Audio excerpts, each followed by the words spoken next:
First hard frost of November had come early that year, and I was standing on the back porch of my farmhouse watching the fields go white. 31 acres in central Ohio.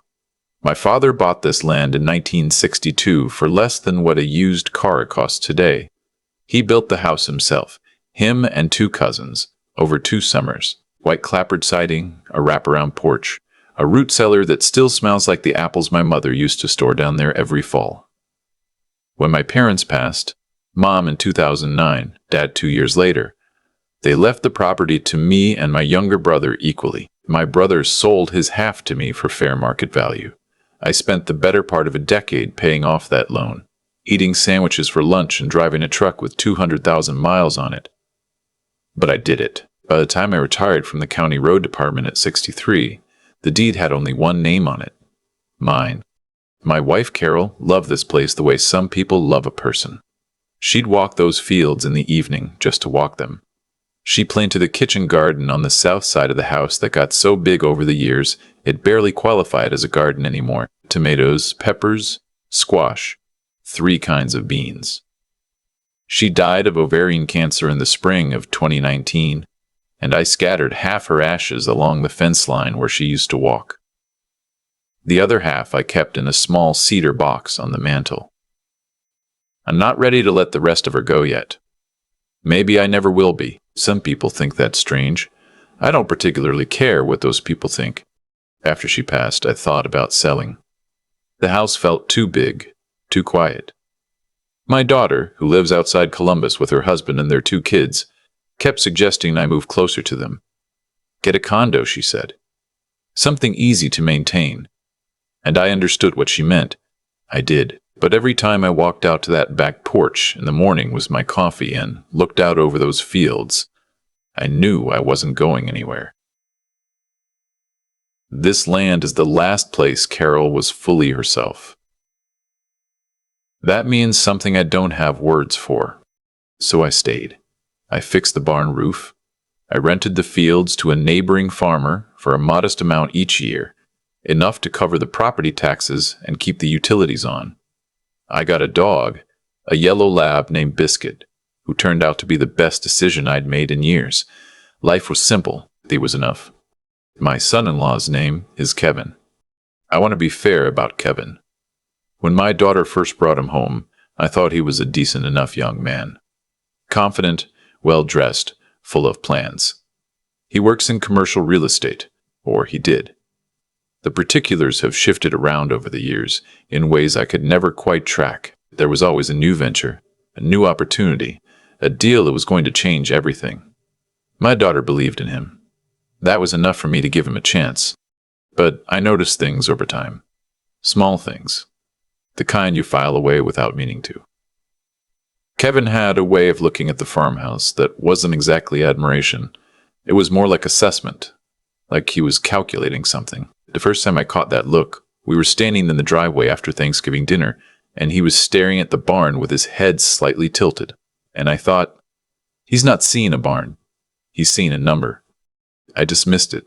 A man in real estate looks at property a certain way. That's just occupational habit. Then came the spring of last year. My daughter called on a Wednesday evening, and there was something careful in her voice from the first word. Not upset exactly. Practiced.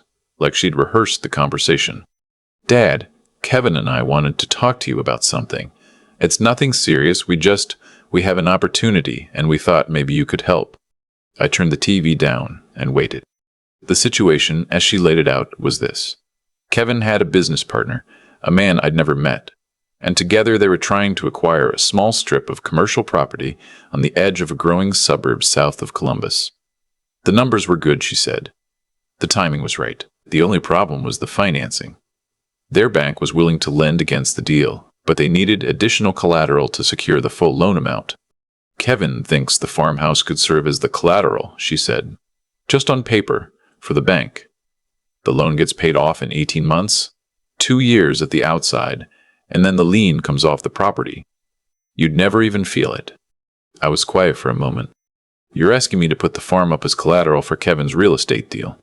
For a real estate deal, Dad. Kevin and mine. Right, I said. That's what I said. She explained it again. Slower this time. with more reassuring language. Safe investment. Short timeline. Kevin's partner had done this 3 times before. The bank had already pre-approved the loan pending the collateral. All I had to do was sign a few documents. I told her I'd think about it. I sat in the kitchen for a long time after we hung up. Biscuit put his head in my lap the way he does when he can tell something's wrong. The cedar box with Carol's ashes was on the mantel, visible through the doorway. I thought about my father building this house. I thought about Carol walking the fence line. I thought about eating sandwiches for a decade to get this deed free and clear. Then I called my attorney. Her name is Diane, and I've worked with her since she was a junior associate at a firm in town, and I needed help with my parents' estate. She's been practicing for over 20 years now, and she has a way of listening that makes you feel like nothing you say will surprise her. I told her the whole thing. She didn't say anything for a moment. "Don't sign anything," she said. "Not yet. Let me look into a few things." Within a week, Diane had given me a full picture. The commercial property Kevin and his partner were trying to acquire existed, but the deal had complications she described as concerning.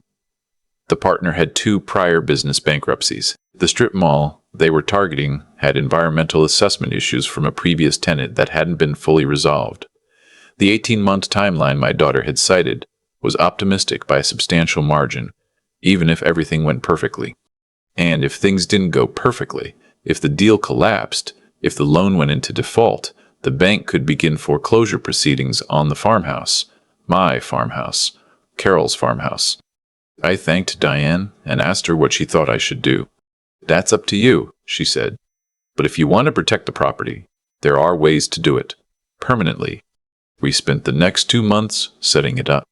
What Diane suggested was a revocable living trust. I transferred the deed to the farmhouse and all 31 acres into the trust, with myself as the trustee and primary beneficiary. The property no longer existed, legally speaking, as a personal asset I could pledge as collateral. It was held by the trust.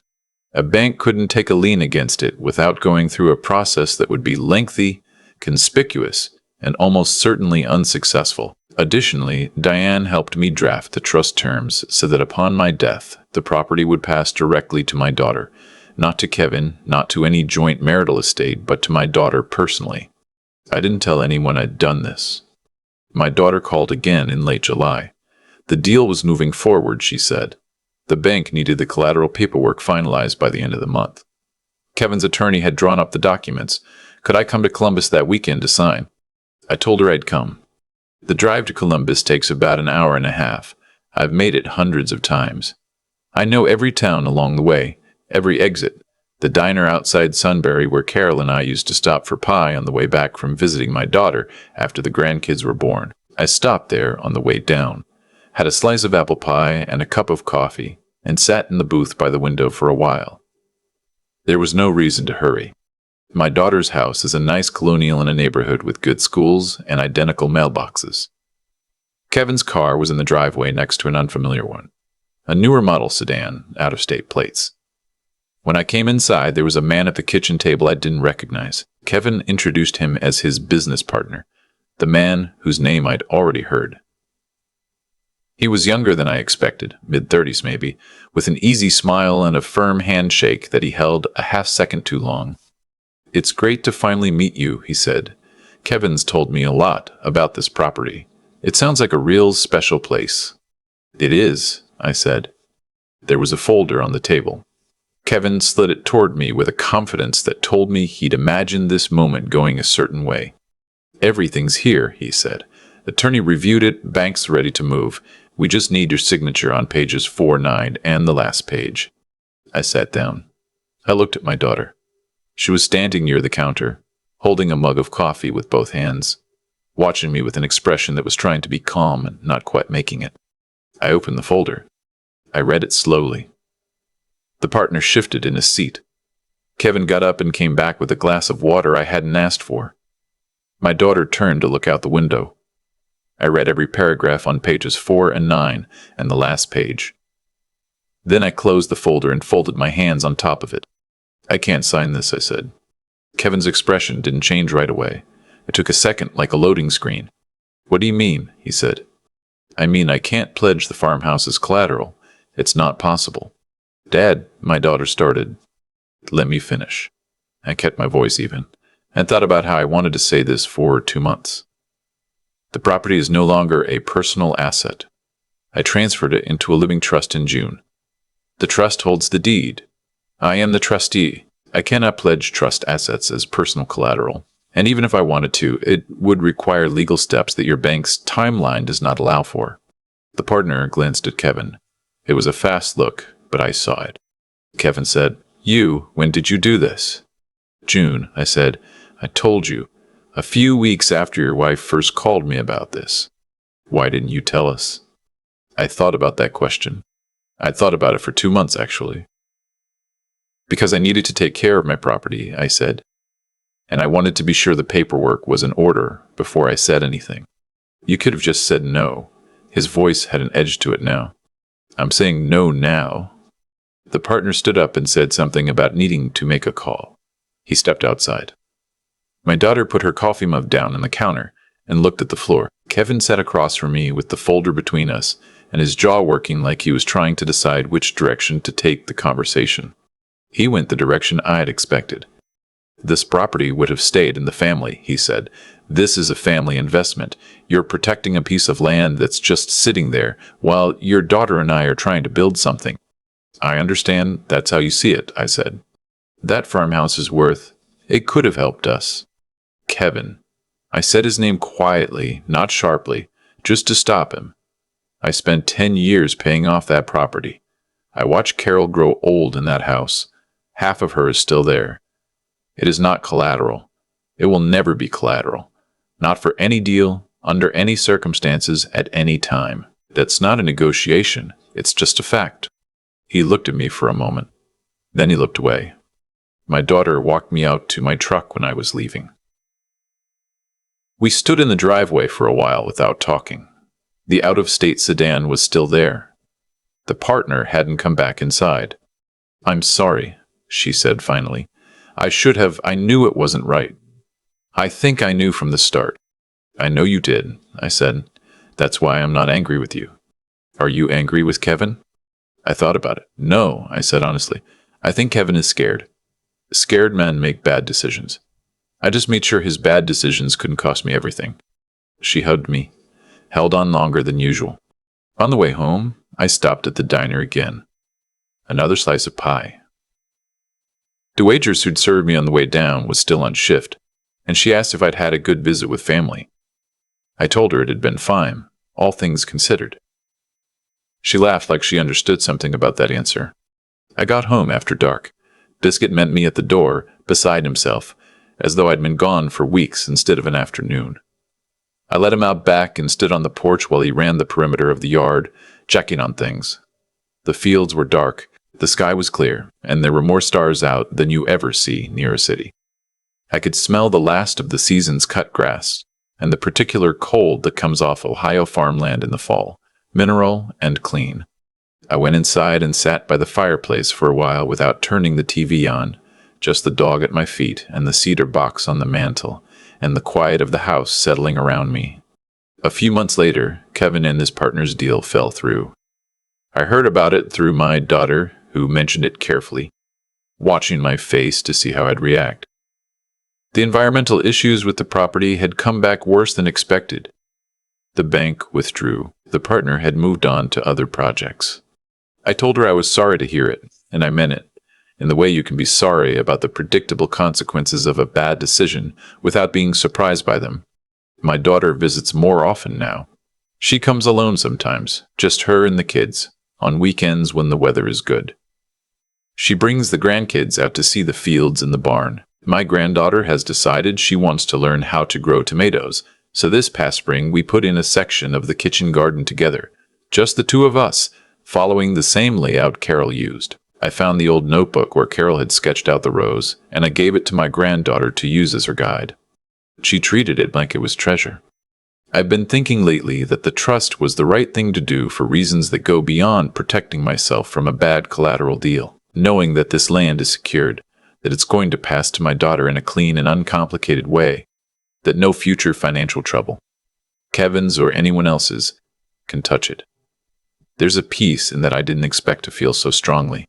The frost has come back this November, same as last year. I stand on the back porch most mornings with my coffee and watch the fields go from dark to pale as the light comes up. Biscuit sits beside me, leaning against my leg, pretending he's not cold. The kitchen garden is dormant, waiting for spring. Carol would have loved knowing what her granddaughter did with that notebook. Some things you protect because they're valuable. Some things you protect because they're irreplaceable. The longer I live, the more I understand that those are almost never the same thing. And knowing the difference is the whole ballgame. I've been sitting with this story for a while now, trying to figure out what it actually taught me. Not the legal part. Diane handled that, and I'm grateful she did. I mean the part underneath. The reason I almost didn't call her in the first place. The truth is, when my daughter first explained what Kevin wanted, some part of me wanted to say yes. Not because the deal made sense. It didn't, and I think I knew that before I even hung up the phone. But because she was my daughter, and she was asking, and there's a pull in that, a very old, very human pull, that doesn't have much to do with reason. It has to do with love, and with a particular fear that saying no to someone you love means you love them less. That's the confusion Kevin was counting on. I don't think he sat down and planned it that way. But people who need something from you learn, consciously or not, to work the angles that are hardest for you to defend. For me, that angle was my daughter's voice on the phone, careful and rehearsed, asking me to trust her. What I've come to understand is that real integrity, the kind that holds up under pressure, not just in easy moments, requires you to be honest about what you actually know, even when honesty is uncomfortable. I knew the deal was risky.